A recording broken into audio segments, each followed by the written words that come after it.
since the filmmaker is here, not here, I'd just like to get into the curation, and I thought it was just wonderful.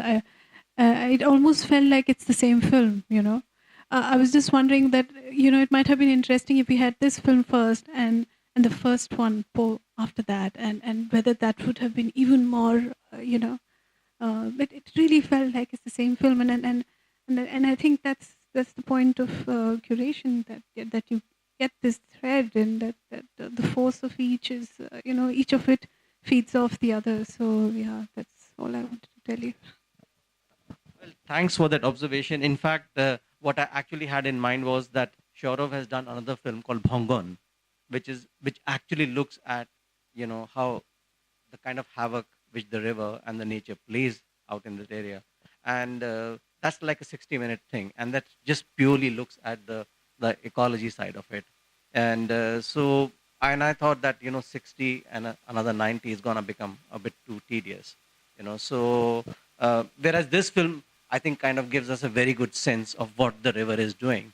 So I thought, okay, let's take up something which was, you know, which is happening much earlier, you know. And that was Shaurav's also starting point for the project, that, you know, there's always been this discourse about these huge dams and the kind of prosperity which they've brought us.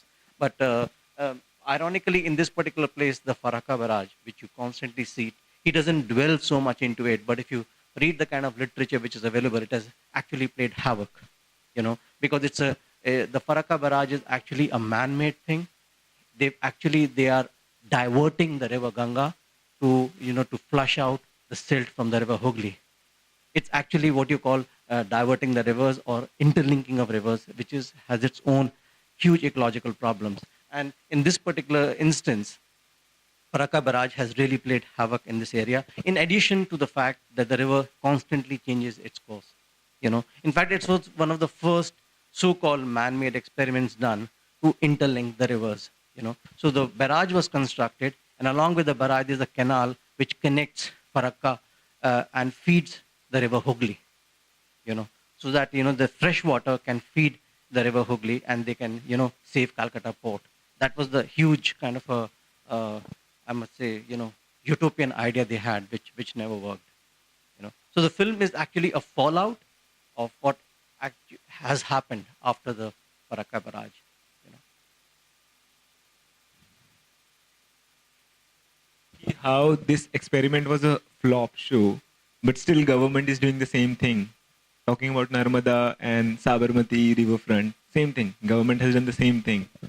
well, Sabarmati and Narmada are slightly different. You know, of course they have big dams, but what is problematic in something like this is I mean, there's another side to it which we never get into it.